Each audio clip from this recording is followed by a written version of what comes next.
رحمت عالم صلی اللہ علیہ وآلہ وسلم، میٹرک، کوڈ 242، شعبہ سیرت اسٹڈیز، کلیہ عربی و علوم اسلامیہ، علامہ اقبال اوپن یونیورسٹی، اسلام آباد۔ یونٹ نمبر 6، صلح حدیبیہ سے جنگ موتا، صفحہ نمبر 91۔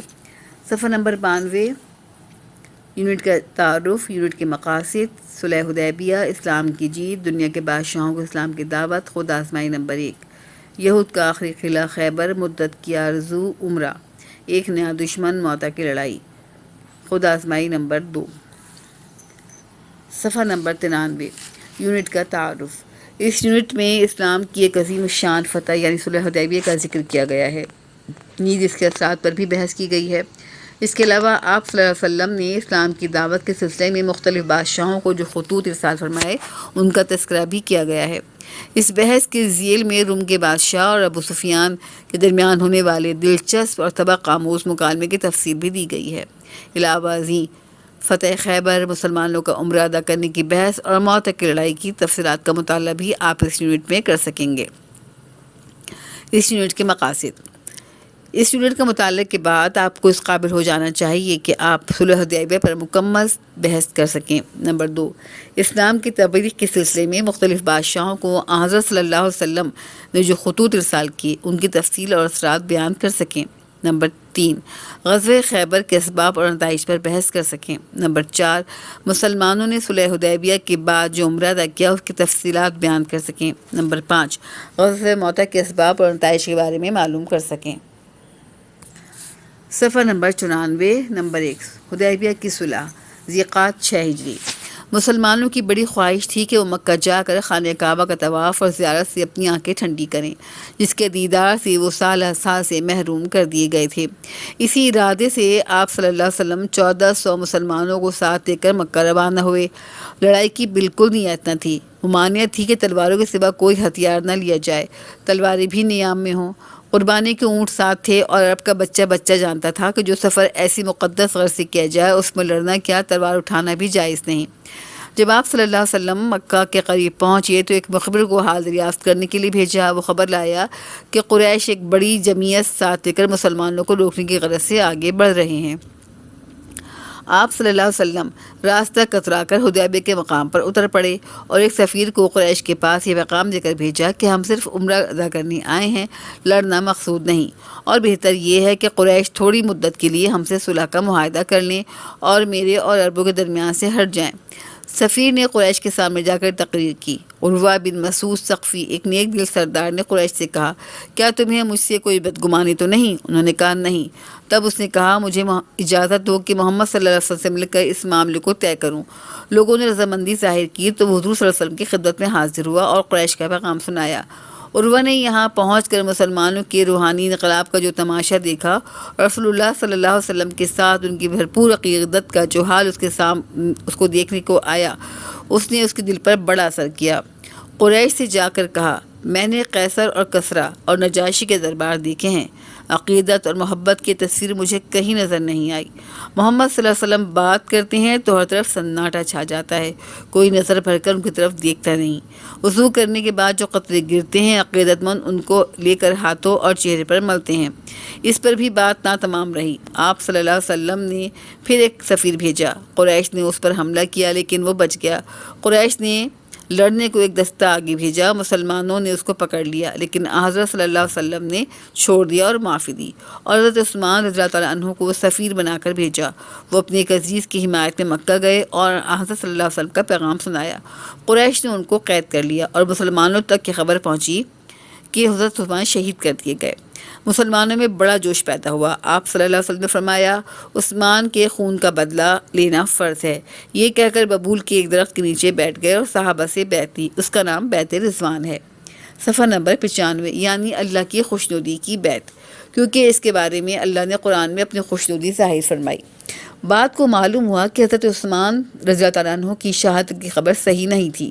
مسلمانوں کی اس جوش و خروش اور صداقت کا یہ اثر ہوا کہ قریش ہمت ہار گئے۔ انہوں نے اپنا سفیر حضرت صلی اللہ علیہ وسلم کے پاس بھیجا اور پہلی شرط یہ پیش کی کہ مسلمان اس سال واپس چلے جائیں اور اگلے سال آئیں اور 3 دن رہ کر واپس جائیں۔ کچھ رد و بدل کے بعد لڑائی 10 سال کے لیے موقوف ہوئی اور یہ شرطیں منظور ہوئیں۔ کہ مسلمان اس سال واپس جائیں گے اور اگلے سال 3 دن کے لیے آئیں گے، تلوار کے سوا کوئی ہتھیار ساتھ نہ ہو اور تلواریں بھی میان میں ہوں۔ جاتے ہوئے مکہ میں جو مسلمان رہ گئے ہیں ان کو اپنے ساتھ نہ لے جائیں۔ قریش میں سے کوئی مسلمان ہو کر مدینہ چلا جائے تو واپس کر دیا جائے، اور کوئی مسلمان مدینہ چھوڑ کر مکہ چلا جائے تو واپس نہ کیا جائے۔ عرب کے قبیلوں میں سے جو جس فرق کے ساتھ چاہے معاہدے میں شریک ہو جائے۔ اس معاہدے کے بعد مسلمان مدینے واپس چلے آئے۔ 1.1 اسلام کی جیت۔ معاہدے کی شرطیں اگرچہ ظاہر میں سخت تھیں اور اسی لیے جوش میں بھرے ہوئے کچھ مسلمانوں کو ان کے ماننے میں تردد ہو رہا تھا، مگر خود اللہ کے رسول صلی اللہ علیہ وسلم اس کو مان چکے تھے، تو پھر کس کو انکار کی ضرورت ہو سکتی تھی؟ چند ہی دنوں کے بعد یہ معلوم ہو گیا کہ یہ شرطیں اسلام کے حق میں بے حد فائدے کی تھیں۔ اب تک مسلمان جس اصول کی خاطر قریش سے مقابلہ کر رہے تھے وہ یہ تھا کہ اسلام کو اپنی اشاعت کی آزادی کا حق ملے اور قریش اس راہ میں رکاوٹ نہ بنے۔ قریش کو اس کے ماننے سے اب تک انکار تھا۔ حدیبیہ کے صلح نے اس اصول کو منوا لیا اور اسلام کو اپنی اشاعت کی آزادی کا حق مل گیا، اور یہی اس کی جیت تھی۔ خود اللہ تعالیٰ نے قرآن میں یہ آیت اتاری، اِنَّا فَتَحْنَا لَكَ فَتْحًا مُبِينًا، سورۃ الفتح، ہم نے تجھ کو کھلی ہوئی فتح عنایت کی۔ 1.2 دنیا کی بادشاہوں کو اسلام کی دعوت۔ 6 ہجری۔ اسلام کو اپنی زندگی کے 19ویں برس میں یہ موقع ملا کہ وہ دنیا کو اطمینان کے ساتھ اپنا پیغام سنا سکے۔ اس زمانے میں لوگ اپنے رئیسوں اور بادشاہوں کے تابع ہوتے تھے، جو بادشاہ کہا کرتے تھے لوگ بھی وہی کرتے تھے۔ اس لیے آپ صلی اللہ علیہ وسلم نے ایک دن مسلمانوں کو جمع کر کے فرمایا، اے لوگو، اللہ نے مجھے ساری دنیا کے لیے رحمت بنا کر بھیجا ہے۔ اب وقت آیا ہے کہ تم اس رحمت کو دنیا والوں میں بانٹو، اٹھو اور حق کا پیغام ساری دنیا کو سناؤ۔ صفحہ نمبر 96۔ اس کے بعد آپ صلی اللہ علیہ وسلم نے اپنے ساتھیوں میں سے چند ہوشیار مسلمانوں کو چنا اور ان کو اسلام کی دعوت کے خط دے کر آس پاس کے رئیسوں اور بادشاہوں کے پاس بھیجا۔ عرب سے ملی ہوئی بادشاہتیں یہ تھیں: حبشہ، ایران، روم اور مصر۔ حبش کے بادشاہ نے اسلام قبول کیا اور ایران کے بادشاہ نے حضرت صلی اللہ علیہ وسلم کے خط کو غصے سے ٹکڑے ٹکڑے کر دیا۔ آپ صلی اللہ علیہ وسلم نے فرمایا، اللہ یوں ہی اس کے ملک کو بھی ٹکڑے ٹکڑے کرے گا۔ پیش گوئی حرف بحرف پوری ہوئی۔ مصر کے بادشاہ نے گو اسلام قبول نہیں کیا، لیکن حضور صلی اللہ علیہ وسلم کے خط کا جواب شائستگی سے دیا۔ روم کا قیصر اس وقت ساری مشرقی عیسائی دنیا کا بادشاہ تھا۔ اس نے خط پا کر حکم دیا کہ حجاز کے سوداگر اگر کہیں ملے تو ان کو بلواؤ۔ کیا عجیب بات ہے کہ اس کام کے لیے وہ شخص ساتھ آیا جو اس وقت اسلام کا سب سے بڑا دشمن تھا، یعنی ابو سفیان۔ ابو سفیان اپنے چند ساتھیوں کے ساتھ قیصر کے دربار میں حاضر کیے گئے۔ قیصر نے ان سے کہا، میں تم سے جو کچھ پوچھتا ہوں اس کا تم میں سے ایک آدمی جواب دے اور باقی سنیں۔ اگر یہ کچھ غلط کہے تو تم ٹوک دو۔ یہ کہہ کر اس نے پوچھا اور ابو سفیان نے جواب دیا، قیصر، یہ جو پیغمبر ہونے کا دعویٰ کرتا ہے اس کا خاندان کیسا ہے؟ ابو سفیان، شریف۔ قیصر، اس کے خاندان میں سے کسی اور نے کبھی پیغمبر ہونے کا دعویٰ کیا تھا؟ ابو سفیان، نہیں۔ قیصر، اس کے خاندان میں کوئی بادشاہ بھی ہوا ہے؟ ابو سفیان، نہیں۔ قیصر، جنہوں نے اس کی مذہب کو قبول کیا وہ کمزور لوگ ہیں یا بڑے بڑے رئیس ہیں؟ ابو سفیان، کمزور۔ قیصر، اس کے ماننے والے بڑھ رہے ہیں یا گھٹتے جا رہے ہیں؟ ابو سفیان، بڑھتے جا رہے ہیں۔ قیصر، کبھی تم لوگوں کو اس کے جھوٹ بولنے کا تجربہ بھی ہوا؟ ابو سفیان، نہیں۔ قیصر، وہ کیا کبھی قول و قرار کر کے پھر بھی گیا؟ ابو سفیان، اب تک تو ایسا نہیں کیا۔ اب جو معاہدہ اس سے ہوا ہے دیکھیں وہ اس کو پورا کرتا ہے یا نہیں۔ صفحہ نمبر 97۔ قیصر، کیا تم کبھی اس سے لڑے بھی ہو؟ ابو سفیان، ہاں۔ قیصر، لڑائی کا کیا نتیجہ رہا؟ ابو سفیان، کبھی وہ جیتے کبھی ہم۔ قیصر، وہ کیا کہتا ہے؟ ابو سفیان، یہ کہتا ہے کہ ایک اللہ کو مانو اور اسی کی عبادت کرو، اسی سے دعائیں مانگو، نماز پڑھو، پاک باز بنو، سچ بولو، رشتے کا حق ادا کرو۔ ابو سفیان کی یہ سب جواب سن کر قیصر بول اٹھا کہ اگر تم نے سچ سچ کہا ہے تو ایک دن ایسا آئے گا کہ وہ میرے پاؤں کے نیچے کی اس مٹی پر بھی قبضہ کر لے گا۔ اگر ہو سکتا تو میں جاتا اور اس کے پاؤں دھوتا۔ ایک دشمن کی زبان سے اتنی سچی شہادت کی مثال کہیں اور مل سکتی ہے؟ عرب کے کئی رئیسوں نے اسلام قبول کیا۔ بحرین میں اسلام کا پیام اس سے پہلے پہنچ چکا تھا اور عبد القیس کا قبیلہ یہاں مسلمان ہو چکا تھا۔ حبش جانے والے مسلمانوں کے ذریعے سے اس ملک میں بھی یہ مذہب پھیل رہا تھا، بلکہ یمن کے کناروں تک اس کی آواز پہنچ چکی تھی۔ وہاں اوس کا قبیلہ بہت پہلے مسلمان ہو چکا تھا۔ اشر کا قبیلہ بھی اسلام کا نام لینے لگا تھا۔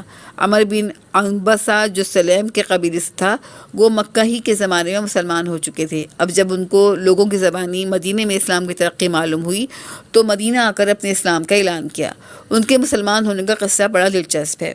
ان کو کسی طرح پتہ چلا کہ مکہ میں کوئی پیغمبر پیدا ہوا ہے۔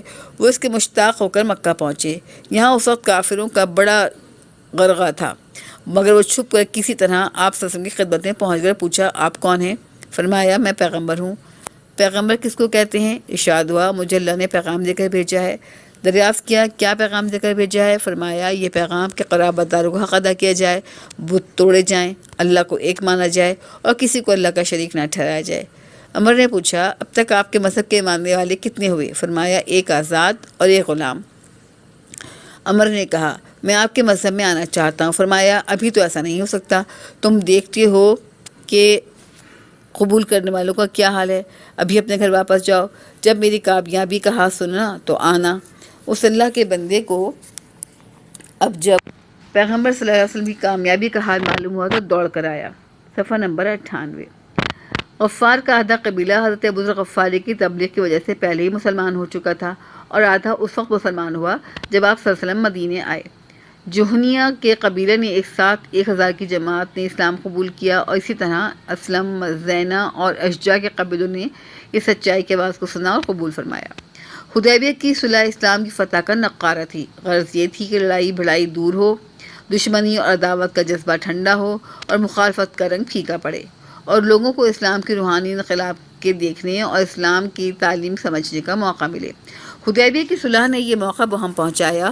کافروں کو مسلمانوں سے ملنے جلنے، ان کی باتیں سننے اور ان پر غور کرنے کا موقع ملا تو نتیجہ یہ ہوا کہ 2 برس کے اندر اندر مسلمانوں کی تعداد دگنی ہو گئی۔ خود مکہ کے ہر گھر میں اسلام پہنچ چکا تھا۔ قریش کے 2 بڑے جرنیل خالد بن ولید اور عمر بن العاص تھے۔ آپ پڑھ چکے ہیں کہ احد کے میدان میں صرف خالد کی جنگی مہارت نے مسلمانوں کی جیتی ہوئی لڑائی ہرا دی۔ حدیبیہ کی صلح ہو چکی تھی تو مکہ سے نکل کر مدینے کو روانہ ہوئے۔ راستے میں عمر بن عاص ملے، پوچھا، کہاں کا قصد ہے؟ بولے کہ مسلمان ہونے جا رہا ہوں۔ عمر نے کہا، میرا بھی یہی ارادہ ہے۔ دونوں ایک ساتھ مدینے پہنچے اور اسلام کا کلمہ پڑھ کر مسلمان ہو گئے۔ آگے چل کر ان میں سے ایک حضرت خالد بن ولید وہ ہوئے جنہوں نے شام کا ملک قیصر سے چھین لیا، اور دوسرے حضرت عمر بن عاص نے مصر کی سلطنت رومیوں سے لے کر اسلام کے قدموں میں ڈال دی۔ ایک روایت میں ہے کہ عمر بن عاص کے دل پر اسلام کا اثر یوں پڑا کہ جن دنوں میں اسلام کا قاصد اسلام کا پیغام لے کر حبش کے بادشاہ نجاشی کے دربار میں پہنچا تو عمر وہیں تھے۔ وہاں انہوں نے دیکھا کہ حبش کا بادشاہ اس سلطنت کے باوجود اسلام کا کلمہ پڑھنے لگا تو ان پر بڑا اثر ہوا۔ آخر وہ اس اثر کو چھپا نہ سکے اور مکہ واپس آ کر مسلمان ہو گئے۔ قیصر کے دربار میں ابو سفیان نے اسلام کی صداقت کا جو منظر دیکھا وہ بھی بے اثر نہیں رہا، مگر پھر بھی ابھی وقت کا انتظار تھا۔ خود آزمائی نمبر 1.3 سوال، مندرجہ سوالوں کے مختصر جوابات تحریر کیجیے۔ نمبر 1، حدیبیہ کے موقع پر قریش نے پہلے کس شخصیت کو اپنا سفیر بنا کر بھیجا؟ اس کا جواب ہے عروہ بن مسعود ثقفی کو۔ سوال نمبر 2، صلح حدیبیہ کے موقع پر مسلمانوں کی طرف سے کس کو سفیر بنا کر بھیجا گیا؟ اس کا جواب ہے حضرت عثمان غنی رضی اللہ تعالیٰ عنہ کو۔ سوال نمبر 3، صلح حدیبیہ کی کامیابی کے متعلق اللہ تعالیٰ نے کون سی آیت نازل فرمائی؟ اور اس کا جواب ہے اِنَّا فَتَحْنَا لَكَ فَتْحًا مُبِينًا، ہم نے تجھے کھلی ہوئی فتح عنایت کی۔ نمبر 4، ایران کے بادشاہ نے نبی صلی اللہ علیہ وسلم کے دعوتی خط کے ساتھ کیا سلوک کیا؟ اس کا جواب ہے غصے سے خط کے ٹکڑے ٹکڑے کر دیے۔ سوال نمبر 5، صلح حدیبیہ کے بعد قریش کے کون سے 2 بڑے جرنیل مدینے آئے اور اسلام قبول کیا؟ اس کا جواب ہے حضرت خالد بن ولید اور حضرت عمر بن العاص رضی اللہ تعالیٰ عنہما۔ یہود کا آخری قلعہ خیبر، آخری 6 ہجری یا شروع 7 ہجری۔ اب یہود کی آبادی حجاز کے ہر گوشے سے سمٹ کر حجاز کے آخری کنارے پر ملک شام کے قریب خیبر میں اکٹھی ہو گئی تھی۔ یہاں ان کی بڑی بڑی کوٹھیاں اور قلعے تھے اور اب یہود یہاں اسلام کے مقابلے میں آخری سہارا لینے کے لیے زور لگا رہے تھے۔ ان کا ایک سردار ابو رافع سلام بن ابی الحقیق جو حجاز کا تاجر کہلاتا تھا، 6 ہجری میں غطفان وغیرہ کو لے کر مدینے پر حملہ کرنے کا ارادہ کر رہا تھا کہ ایک انصاری مسلمان کے ہاتھ سے اپنے قلعے میں سوتا ہوا مارا گیا۔ ابو رافع سلام کی جگہ ابو اسیر بن رزام نے لے لی۔ اس نے بھی انہی قبیلوں میں دورہ کر کے ایک بڑی فوج تیار کی۔ مدینہ میں خبر پہنچی تو آپ صلی اللہ علیہ وسلم نے تحقیق کے لیے آدمی بھیجے۔ انہوں نے آ کر تصدیق کی۔ آپ صلی اللہ علیہ وسلم نے صلح کے لیے آدمی بھیجے اور اسیر کو مدینے بلایا کہ صلح ہو جائے۔ وہ 30 آدمیوں کو لے کر چلا۔ راستے میں اس کے دل میں کیا بات آئی کہ مسلمان دستے کے افسر کے ہاتھ سے تلوار چھین لی۔ اس پر دونوں طرف تلواریں چلیں اور اسیر اس میں مارا گیا۔ اب خیبر والوں نے غطفان والوں کو نخلستان کی آدھی پیداوار دینے کا لالچ دے کر اپنے ساتھ ملا لیا۔ غطفان کے قبیلہ بنو فزارہ نے یہ ہمت کی کہ محرم 7 ہجری میں مدینہ کی چراگاہ پر حملہ کیا اور ایک مسلمان کو قتل کیا۔ اب مسلمانوں کے صبر کا پیمانہ بھر گیا۔ خیبر پر حملے کا اعلان ہوا۔ 1600 مسلمان جہاد کے شوق میں آپ صلی اللہ علیہ وسلم کے ساتھ مدینے سے روانہ ہوئے۔ فوج کے ساتھ کچھ مسلمان عورتیں بھی آئی تھیں تاکہ پیاسوں کو پانی پلا سکیں، زخمیوں کی مرہم پٹی کر سکیں، لڑائی کے میدان سے تیر اٹھا اٹھا کر لائیں۔ یہ پہلا موقع تھا کہ اسلام کی فوج نے جھنڈا لہرایا۔ 3 جھنڈے تیار ہوئے، ایک خباب بن منظر کو اور دوسرا سعد بن عبادہ کو اور تیسرا جو عائشہ کی اوڑھنی سے بنایا گیا تھا اسلام کی شیر حضرت علی مرتضیٰ رضی اللہ تعالیٰ عنہما تو سپرد ہوا۔ راستے میں اس مقدس فوج کا ترانہ یہ تھا: اے اللہ، اگر تو نہ ہوتا تو ہم کو یہ ہدایت نہ ملتی، ہماری جان قربان، ہم کو معاف کر دے، ہم پر تسلی اتار اور ہمارے قدم جمع۔ صفحہ نمبر 100۔ ظالموں نے ہماری طرف ہاتھ بڑھائے ہیں اور فتنہ کھڑا کرنا چاہا ہے، تو ہم ان سے دبنے والے نہیں، تیری مہربانی سے ہم بے نیاز نہیں ہو سکتے۔ ایمان کا یہ جوش سے بھرا ہوا دریا یوں عمدہ چلا جا رہا تھا کہ رات کے اندھیرے میں خیبر کے قلعے سے جا ٹکرایا۔ موقع تھا کہ رات کی تاریکی میں ان پر حملہ کر دیا جاتا، لیکن آپ صلی اللہ علیہ وآلہ وسلم نے ایسا نہیں کیا اور حکم دیا کہ صبح کا انتظار کیا جائے۔ صبح ہوئی اور یہودیوں نے حسب معمول قلعے کے پھاٹک کھولے تو سامنے فوج پڑی دیکھی۔ پکار اٹھے کہ محمد کی فوج۔ آپ صلی اللہ علیہ وسلم اب تک لڑنا نہیں چاہتے تھے، اس لیے اب بھی حملے کا حکم نہیں دیا، لیکن یہودیوں نے صلح کے بجائے لڑائی کی ٹھانی۔ یہ دیکھ کر آپ صلی اللہ علیہ وسلم نے مسلمانوں کو پہلے نصیحتیں فرمائیں، پھر جہاد کا حکم سنایا۔ مسلمانوں نے پہلے نعیم پر دھاوا کیا۔ محمود بن مسلمہ ایک بہادر مسلمان اس دستے کے افسر تھے۔ وہ بہت اچھی طرح لڑے، لیکن گرمی کے دن تھے، وہ ذرا دم لینے کو قلعے کی دیوار کے سائے میں بیٹھ گئے۔ یہودی سردار کنانا چپکے سے دیوار کے اوپر چڑھ گیا اور وہاں سے چکی کا پاٹ ان کے سر پر گرایا، جس سے وہ شہید ہو گئے، لیکن اس قلعے کے دروازے مسلمانوں نے کھول لیے۔ قموس کے قلعے پر مرحب نام کا ایک مشہور یہودی بہادر تھا۔ اس کے مقابلے کے لیے کئی روز تک بڑے بڑے صحابہ فوجیں لے کر گئے، لیکن فتح کا فخر کسی اور کی قسمت میں تھا۔ جب لڑائی زیادہ بڑھی تو ایک دن شام کو آپ صلی اللہ علیہ وآلہ وسلم نے ارشاد فرمایا کہ کل میں جھنڈا اس شخص کو دوں گا جس کے ہاتھ پر اللہ فتح دے گا، اور جو اللہ اور اللہ کے رسول کو چاہتا ہے اور اللہ اور اللہ کے رسول اس کو چاہتے ہیں۔ یہ رات امید اور انتظار کی رات تھی۔ بڑے بڑے صحابیوں نے ساری رات اس انتظار میں کاٹی کہ دیکھیں فخر کی دولت کس کے ہاتھ میں آتی ہے۔ صبح ہوئی تو آپ صلی اللہ علیہ وآلہ وسلم نے فرمایا: علی کہاں ہیں؟ ان کی آنکھوں میں درد تھا، وہ بلائے گئے۔ آپ صلی اللہ علیہ وسلم نے ان کی آنکھوں میں اپنے منہ کا لعاب لگایا اور دعا فرمائی اور خیبر کی فتح کا جھنڈا عنایت ہوا۔ عرض کی کہ کیا یہود کو لڑ کر مسلمان بنا لوں؟ فرمایا: نرمی کے ساتھ ان کے سامنے اسلام کو پیش کرو۔ اگر ایک فرد بھی تمہاری ہدایت سے مسلمان ہو جائے تو یہ سرخ اونٹوں کی دولت سے بہتر ہے۔ مرحب قلعے سے اپنی بہادری کا گیت گاتا ہوا نکلا: خیبر جانتا ہے کہ میں مرحب ہوں، صلح میں ڈوبا ہوا تجربے کار بہادر ہوں۔ مرحب کے جواب میں اللہ کے شعر نے یہ شعر پڑھا: میں وہ ہوں کہ میری ماں نے میرا نام شیر رکھا تھا، جنگل کے شیر کی طرح ڈراؤں نہ ہوں۔ اللہ کے شیر نے اس زور سے تلوار ماری کہ اس کے سر کو کاٹتی ہوئی دانتوں تک اتر آئی۔ مرحب مارا گیا اور قلعے کا پھاٹک مسلمانوں کے ہاتھ میں تھا۔ صفحہ نمبر 101۔ لڑائی میں 15 مسلمان کام آئے۔ یہودیوں نے صلح کر لی اور صلح کی شرط یہ ٹھہرائی کہ زمین ہمارے قبضے میں چھوڑ دی جائے، پیداوار کا آدھا حصہ ہم مسلمانوں کو دیا کریں گے۔ یہودیوں کی درخواست منظور ہوئی۔ یہ گویا زمینداری کا پہلا سبق تھا جو یہودیوں نے مسلمانوں کو سکھایا، اور حضرت صلی اللہ علیہ وسلم نے ان پر ترس کھا کر اس کو قبول کر لیا۔ خیبر کی آدھی زمینوں کی ملکیت لڑنے والے مسلمانوں کو دی گئی اور آدھی اسلامی خزانے کی ملکیت قرار پائی۔ اسی میں حضرت صلی اللہ علیہ وسلم کے لیے بھی 5واں حصہ یعنی خمس مقرر ہوا، جس کی آمدنی آپ صلی اللہ علیہ وسلم کی گھر کی ضرورتوں اور اسلام کی دوسری مصلحتوں میں کام آئی۔ سال میں بٹائی کا جب وقت آتا تو حضرت صلی اللہ علیہ وسلم عبداللہ بن رواحہ صحابی کو خیبر بھیجتے تھے۔ وہ جا کر ساری پیداوار کے ڈھیر کو 2 برابر حصوں میں بانٹ دیتے اور یہود سے کہتے، ان 2 میں سے جو چاہو تم لے لو۔ یہود کی آنکھوں کے لیے اس عدل و انصاف کا نظارہ بالکل نیا تھا۔ وہ کہہ اٹھتے تھے کہ زمین و آسمان اسی عدل سے قائم ہیں۔ فتح کے بعد آپ صلی اللہ علیہ وسلم چند روز خیبر میں ٹھہرے۔ اگرچہ یہود کے ساتھ پوری مراعات برتی گئی تھی اور ان کو ہر طرح کا امن و امان بخشا گیا تھا، مگر پھر بھی فطری بدنیتی نے ان کا ساتھ نہیں چھوڑا۔ ایک یہودی عورت نے آپ صلی اللہ علیہ وسلم اور کچھ صحابہ رضی اللہ تعالیٰ عنہم کی دعوت کی اور کھانے میں زہر ملا دیا۔ آپ صلی اللہ علیہ وسلم نے لقمہ منہ میں رکھ کر کھانے سے ہاتھ روک لیا اور فرمایا کہ اس کھانے میں زہر ملایا گیا ہے، لیکن ایک صحابی اس کو اچھی طرح کھا چکے تھے۔ آپ صلی اللہ علیہ وسلم نے اس یہودن کو بلا کر پوچھا تو اس نے جرم کا اقرار کیا۔ اس پر بھی آپ صلی اللہ علیہ وسلم نے اس کو چھوڑ دیا، لیکن جب ان صحابی نے اس زہر سے وفات پائی تو وہ ان کے بدلے میں ماری گئی۔ خیبر کے پاس ایک ہی ترائی تھی جس کو وادی القرا کہتے تھے۔ اس میں تیمار اور فتق وغیرہ کے چند گاؤں تھے۔ مسلمان ادھر بھی بڑھے۔ وہاں کے یہود نے خیبر کی طرح کی شرط پر صلح کر لی۔ اس واقعے پر یہود کی لڑائی کا خاتمہ ہو گیا۔ صفحہ نمبر 102۔ نمبر 3، مدت کی آرزو۔ عمرہ ذیقعدہ 7 ہجری۔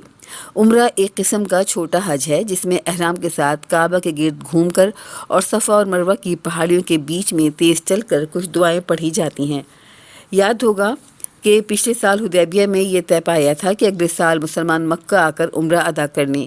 اس شرط کے مطابق حضرت صلی اللہ علیہ وسلم نے عمرے کا اعلان کیا اور مسلمانوں کا بڑا حصہ جوش کے ساتھ روانہ ہو گیا۔ شرط یہ تھی کہ مسلمان ہتھیار اتار کر مکہ میں داخل ہوں گے۔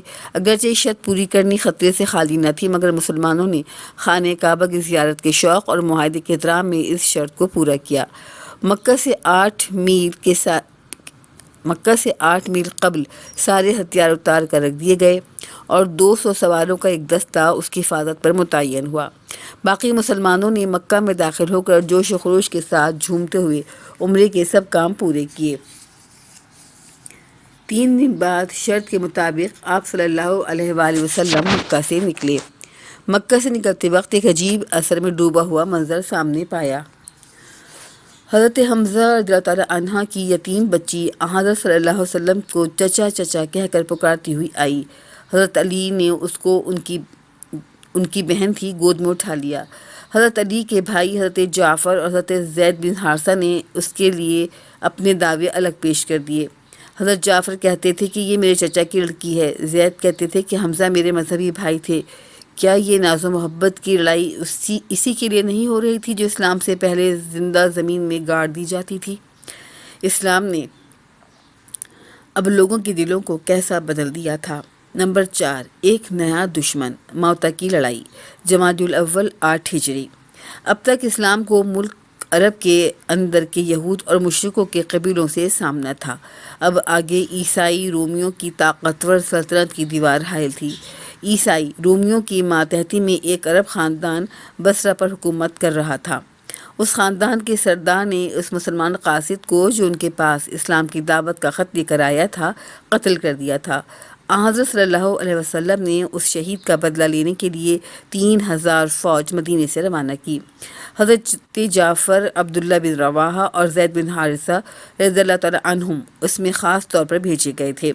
فوج کی سرداری زید بن حارثہ کو دی گئی۔ ساتھ ہی فرما دیا گیا کہ شہید ہوں تو حضرت جعفر اور وہ بھی مارے گئے تو عبداللہ بن رواحہ رضی اللہ تعالیٰ عنہم فوج کے افسر ہوں۔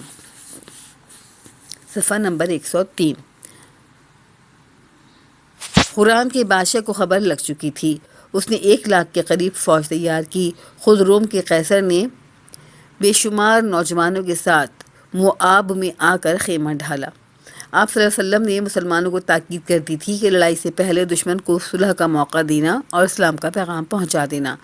اسلام کی فوج جب قریب پہنچی تو دیکھا کہ 3000 مسلمانوں کو لاکھوں کے لشکر کا سامنا ہے، مگر مسلمان تو اللہ کی راہ میں اپنی جان ہتھیلیوں پر لیے ہوئے پھرتے تھے اور شہادت کے شوق میں ڈرے نہیں۔ عبداللہ بن رواحہ نے کہا کہ ہم تعداد کی کمی بیشی اور طاقت کے بھروسے پر نہیں لڑتے، ہم تو مذہب کی طاقت سے لڑتے ہیں۔ اس پر 3,000 کے چھوٹے گروہ نے 1,00,000 فوج پر حملہ کر دیا۔ حضرت زید برچیاں کھا کر شہید ہوئے۔ ان کی جگہ حضرت جعفر رضی اللہ تعالیٰ عنہ نے آگے بڑھ کر اسلام کا جھنڈا اپنے ہاتھ میں لیا اور اس بہادری سے لڑے کہ ایک ہاتھ کٹ گیا اور دوسرے ہاتھ سے جھنڈے کو پکڑ لیا، اور دوسرا ہاتھ بھی کٹ گیا تو سینے سے چمٹا لیا۔ آخر تلواروں اور برچھیوں کے 90 زخم کھانے کے بعد گرے اور شہادت پائی۔ ان کے بعد عبداللہ بن رواحہ رضی اللہ تعالیٰ عنہ نے جھنڈا ہاتھ میں لیا اور وہ بھی شہید ہو گئے۔ اب خالد بن ولید خود سے آگے بڑھے اور مسلمانوں کی کمان اپنے ہاتھ میں لی اور اس بہادری سے لڑے کہ دشمن کو اگرچہ شکست نہ دے سکے مگر مسلمانوں کو ان کی زد سے نکال لائے۔ 4.1 خود آزمائی نمبر 2 سوال مختصر جوابات تحریر کیجیے۔ سوال نمبر 1، یہود کی آبادی مدینہ سے نکل کر کون سی جگہ اکٹھی ہوئی تھی؟ اس کا جواب ہے شام کے قریب خیبر میں۔ سوال نمبر 2، محرم 7 ہجری میں مدینہ کی چراگاہ پر کون سے قبیلے نے حملہ کیا تھا؟ اور اس کا جواب ہے قبیلہ بنو فزارہ نے۔ سوال نمبر 3، غزوہ خیبر میں کتنے مسلمان شریک ہوئے؟ جواب ہے 1600۔ سوال نمبر 4، غزوہ خیبر میں ایک بہادر مسلمان محمود بن مسلمہ کس طرح شہید ہوئے؟ جواب ہے یہودی سردار کنانا نے قلعے کی دیوار پر چڑھ کر چپکے سے چکی کا پارٹ ان کے سر پر گرا دیا جس سے وہ شہید ہو گئے۔ سوال نمبر 5، خیبر کی فتح کا جھنڈا کس کے ہاتھ میں دیا گیا تھا؟ اس کا جواب ہے خیبر کی فتح کا جھنڈا حضرت علی کرم اللہ وجہہ کے ہاتھ میں دیا گیا تھا۔ سوال نمبر 6، غزوہ خیبر میں کتنے مسلمان شہید ہوئے؟ اس کا جواب ہے 15۔ فتح خیبر کے بعد ایک یہودی عورت نے آپ صلی اللہ علیہ وسلم کو شہید کرنے کے لیے کیا سازش کی تھی؟ اس نے کھانے میں زہر ملا دیا تھا۔ اور سوال نمبر 8، حدیبیہ کے معاہدے مطابق مسلمانوں نے کون سے سن میں عمرہ ادا کیا؟ اس کا جواب ہے سن 7 ہجری میں۔ سوال نمبر 9، جنگ موطا کس سن میں لڑی گئی؟ جواب ہے اس کا 8 ہجری میں۔ سوال نمبر 10، جنگ موطا میں کتنے مسلمان مجاہدین صحابہ نے شرکت کی؟ اس کا جواب ہے 3000۔